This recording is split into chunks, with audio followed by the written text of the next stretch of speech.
யாமறிந்த குடும்ப நண்பர்கள் அனைவருக்கும் வணக்கம். மத்தினடகா எடுத்துனகை வீசதன் சாயதி தன்னோ நரசிம்ம. இப்போ நம்ம பார்க்க இருக்க பதிவு அப்படின்னு வந்து பாத்தீங்கன்னா கர்ம வினை. இந்த கர்ம வினை அப்படின்றது வந்து என்ன அப்படின்றத பார்ப்போம். கர்ம வினைன்றது வந்து நம்ம செஞ்ச பாவங்களுக்கான கணக்கு. ஸோ நம்ம என்ன மாதிரியான பாவங்கள் செஞ்சிருக்கோம், என்ன மாதிரியான தீய செயல்கள் செஞ்சிருக்கோம், அதை பத்தியான ஒரு விஷயம் தான். கொஞ்ச நாளைக்கு முன்னாடி திகா யுகத்தோட அந்த யுகத்தோட ஒரு பதிவு போட்டேன். ஒரு மனிதனின் அன்றாட வயது அப்படின்னு வந்து பாத்தீங்கன்னா 1,00,000 வயசுக்கு ஒரு மனிதன் வந்து அன்னைக்கு வாழ்ந்தான் அப்படின்னு. அந்த காலத்துல அந்த அந்த யுகத்துல வந்து அந்த கர்ம வினை அப்படின்றது வந்து இல்ல. அதே போல அந்த யுகத்துல இருந்த அந்த ஒரு விஷயம் வேற எந்த யுகத்திலும் மெயினா நம்ம இப்போ இருக்கிற இந்த கலியுகத்துல இல்லை. ஏன்னா நம்மளுக்குள்ள இருக்கிற அந்த தீய எண்ணங்கள், தீய விஷயங்கள் தான் வந்து நம்மள வாழ்க்கையில வந்து ரொம்ப பாதாளத்துக்கு தள்ளுற ஒரு விஷயம். தீய கர்மா வினைகளின் காரணங்கள், தீய எண்ணங்கள், மற்றவர்களுக்கு தீங்கு நினைக்கிறதே கெட்ட எண்ணங்கள் தான். அதாவது சுற்றா இருக்கானே, அவன மாதிரி ரொம்ப இதுவா இருக்கானே, அவனுக்கு என்ன அப்படின்ற மாதிரி அந்த எண்ணம் இருக்கக்கூடாது. அவன் நல்லா இருக்கான், ரொம்ப சந்தோஷம், இன்னும் நல்லா இருக்கணும்னு நினைக்கிறதா வந்து ஒரு நல்ல எண்ணம். ஆனா இப்ப இருக்கிறது பொறாம, ஒருத்தருக்கு ஒருத்தருக்கு பொறாம.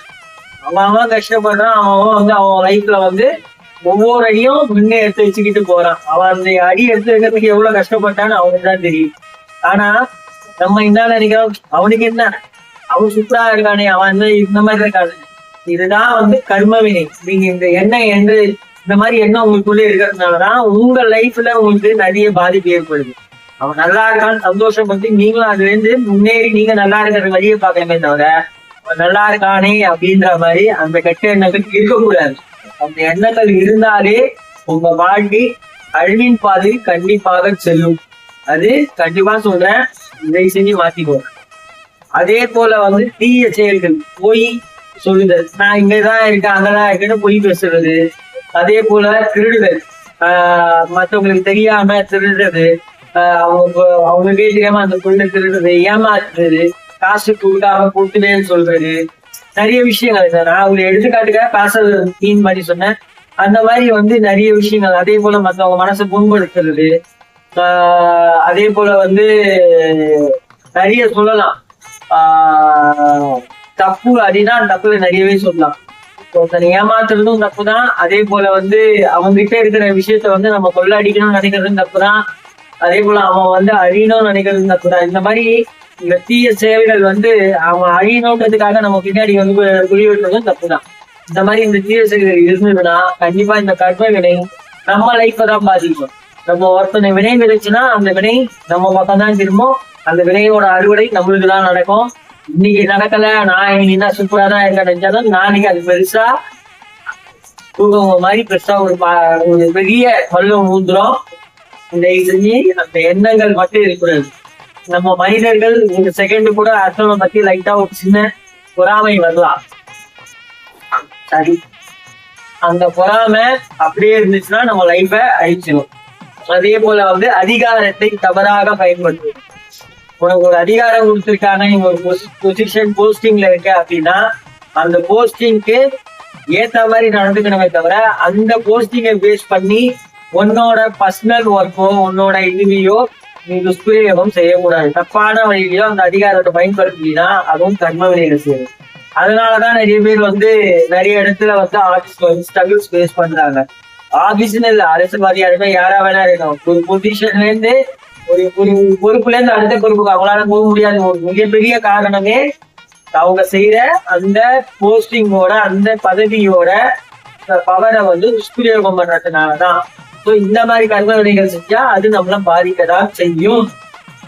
இதன் விளைவுகள் மற்றும் தீர்வு அப்படின்னு பாத்தீங்கன்னா துன்பங்கள், வாழ்வில் ஏற்படும் திடீர் கஷ்டங்கள், தோல்விகள் மற்றும் உடல் நல குறைவுகள். இதனால நம்மளுக்கு ஏற்படுற தீங்கு என்னன்னா உடல் நல குறைவு ஏற்படும்.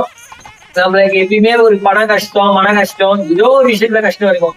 சில பேருக்கு புத்திர பாக்கியம் இல்லாம போவோம். எங்கேயோ யாரும் மூதாதையை செஞ்ச தப்பா இருக்கலாம், இல்ல நம்மளே செஞ்ச தப்பா இருக்கலாம். யார் செஞ்ச தப்பா இருந்தாலும் அது நம்ம வம்ச வித்தியும் பாதிக்குது. அதே போல வந்து பாத்தீங்கன்னா தோல்விகள், நம்ம எடுத்து வைக்கிற ஒவ்வொரு அடியும் தோல்வி.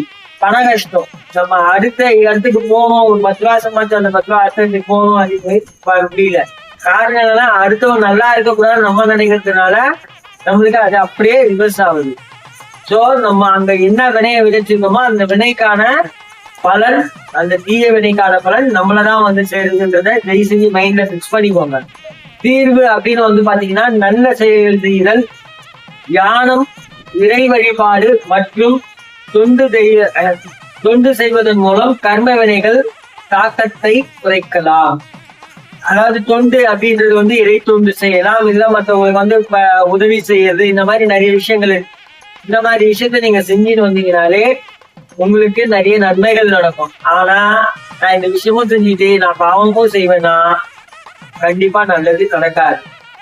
இது வந்து நான் கிருதாயுகத்தோட கம்பேர் பண்ணி சொல்லணும் அப்படின்னு பாத்தீங்கன்னா, கிருதாயுகத்துல அடுத்தவனோட வளர்ச்சியை கண்டு பொறாமைப்படல, மகிழ்ச்சி அவங்க வந்து எல்லாருமே மகிழ்ச்சி அடைந்தார்கள். பரவாயில்ல, நல்லா இதுவாயிட்டாங்க. அவங்க மேற்கொண்டு வளர்றதுக்கான சப்போர்ட்ல இருந்தாங்க. ஒருத்தருக்கு ஒருத்தர் வந்து அவ்வளோக்கு அவ்வளோ வந்து ஒரு நட்பு உறவை பாராட்டி அவங்க வந்து சப்போர்ட்ல இருந்தாங்க. தெய்வ வழிபாடு செஞ்சாங்க. தெய்வ வழிபாடு செய்யும் முறையில் தான் தெய்வ வழிபாடுகள் செஞ்சாரே தவிர ஒரு அகங்காரமோ ஒரு திமுரு நான் தான் அப்படின்ற மாதிரி ஒரு இதுல வழிபாடு அவங்க செய்யல. அதனாலதான் அந்த கதாயுகத்துல நிறைய பேர் வந்து நிறைய மகான்களாக மாறி இருக்கார்கள். அடுத்தடுத்த யுகத்துல வந்து அவங்க பெரிய மகானா வந்திருக்காங்க. பெரிய பெரிய இதுல வந்து அவங்க அடுத்தடுத்த யுகத்துல அவதரிச்சிருக்காங்க. அதே போல அந்த கதாயுகத்துல நிறைய பேர் வந்து சுவாமியோட அந்த இதுல சென்றதுனால்தான் இன்னைக்கு நம்மளுக்கு சித்தர்களாகவும் ரிஷிகளாகவும் நம்மளுக்கு காட்சி தந்து நம்மளை நல்வழிப்படுத்தணும்னு அவங்க முயற்சி பண்றாங்க. ஆனா நம்ம என்ன பண்றோம், அதை கேட்கறது இல்லை. நம்ம இந்த மாதிரி பாவ கர்ம வினையை செஞ்சுக்கிட்டு இந்த பாவங்களை பெருக்கிக் கொண்டே போகிறோம். அப்புறம் வந்து கடவுள் கண் திறக்கல, கடவுளுக்கு வந்து கருணை இல்லை, கடவுள் வந்து எனக்கு எதுவுமே செய்யல அப்படின்னு சொல்லி 10 பைசா பிரயோஜனம் இல்லை. நம்ம செய்ய வேண்டிய செயலை கரெக்டா செய்யணும். யாரையும் ஏமாத்த கூடாது. கடவுளையும் ஏமாத்துறோம், மனிதரையும் ஏமாத்துறோம். அதனால யாருமே ஏமாத்தாம உண்மையா இருங்க. உண்மையா இருக்கிறது கஷ்டமா இருந்தா இருக்கும். ஆனா அந்த கஷ்டத்துல நிறைய சுகம் இருக்கு. முடிந்த அளவுக்கு உண்மையா இருங்க, நேர்மையா இருங்க. பெரியவர்களை மதிங்க, குருமார்களை மதிங்க. அவங்க சொல்றது உங்க நல்லதுக்குதான், அதை மதிச்சு அதை செஞ்சு நடங்க. அவங்க ஒரு இடத்துல கோவப்படுறாங்கன்னா காரண காரியம் இல்லாம கோவப்படுங்க, அதுவும் புரிஞ்சுக்கோங்க. சோ அதனால எல்லாரும் இந்த பாவ கர்மாவை, இந்த பாவ கர்ம வினையும் செஞ்சு செய்யாதீர்கள். எனக்கு அவன் துரோகம் செஞ்சுட்டான் அதனால அவன் நல்லா இருக்கக்கூடாதுன்னு நினைக்கவும் பாவ கர்மா தான். அவன் பாவம், அவனுக்கு தப்பு செஞ்சிட்டானா அந்த பாவத்துக்கான அந்த பலனை, தீய பலனை கண்டிப்பா அந்த கடவுள் அவனுக்கு தருவார். அதை விட்டுட்டு அவன் தப்பு செஞ்சுட்டான், அவனை வந்து கடவுள் தண்டிக்கல அப்படி இப்படின்னு பேசக்கூடாது. ஏன்னா நீ அவனை சபிச்சிட்ட, அப்ப அவனோட கர்மாவையும் நீ சேர்த்து வாங்கிட்ட. உன் பாவத்தை கழிக்கிறதுக்கே உனக்கு நேரம் பத்தல, அடுத்தவன் பாவம் உனக்கு எதுக்கு? கரெக்டா? அடுத்தவன் பாவம் உனக்கு எதுக்கு? உன் பாவத்தை முதல்ல கழிக்கிறதுக்கான வழியே பாரு. அப்ப என் பாவத்தை நான் கழிக்கணும் என்ன பண்ணும்?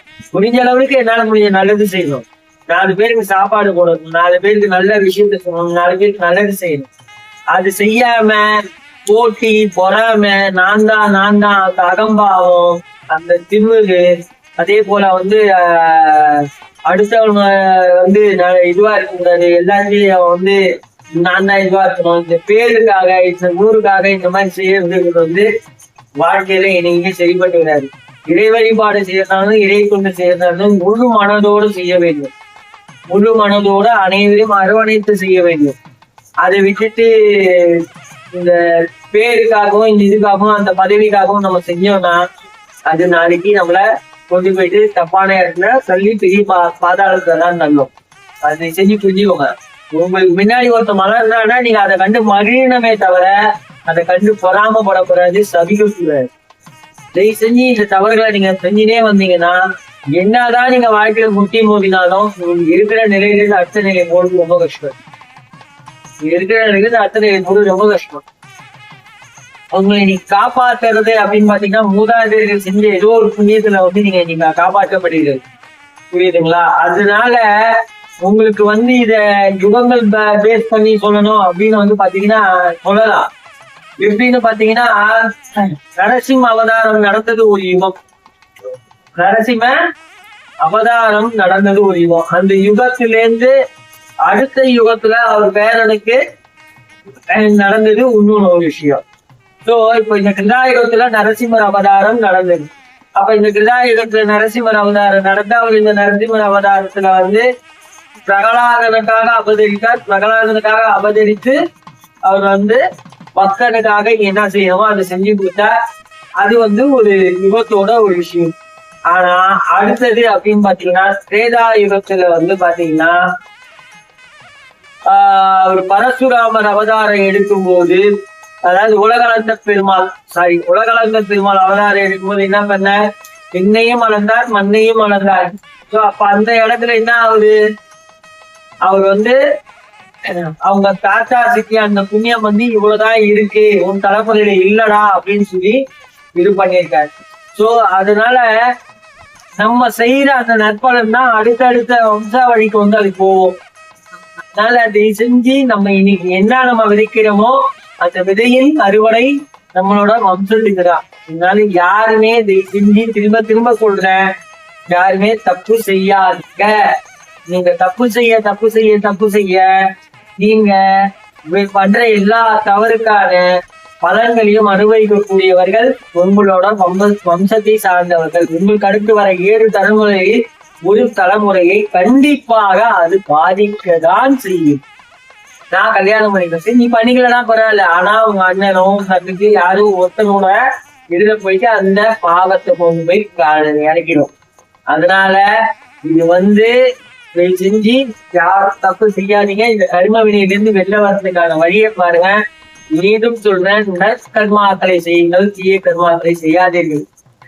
கனவு காணுங்கள். அப்துல் கலாம் சொன்ன மாதிரி என்னை பொறுத்த வரைக்கும் உங்க இலக்கு ஒண்ணுதான் இருக்கணும். இந்த கலியுகத்துல இந்த கல்கி பகவான் அவதரிக்கிற அந்த பூமியில நம்ம அவர் திருவடி பாடுற மண்ணா இருக்கணும், இல்ல அவர் சுவாசிக்கிற காற்றா இருக்கணும், இல்ல அவருக்கு வந்து சிகையா இருக்கணும், இல்ல அவர் அடைகிற அனுகலங்களா இருக்கணும், இல்ல அவங்க பிரயாணிக்கிற குதிரையா இருக்கணும், வாளா இருக்கணும். அவர் என்ன அவர் உபயோகப்படுத்துற பொருளையோ இல்ல அவர் திருவடி படுற இடத்துலயோ நம்ம இருக்கணும்ன்ற அந்த எண்ணத்தை மனசுல விதைச்சுக்கிட்டு முடிந்தவரை நற்கர்மாக்களை செய்யுங்கள். கண்டிப்பாக நல்லதே நடக்கும். நன்றி, வணக்கம். மற்றும் ஒரு நற்பரி.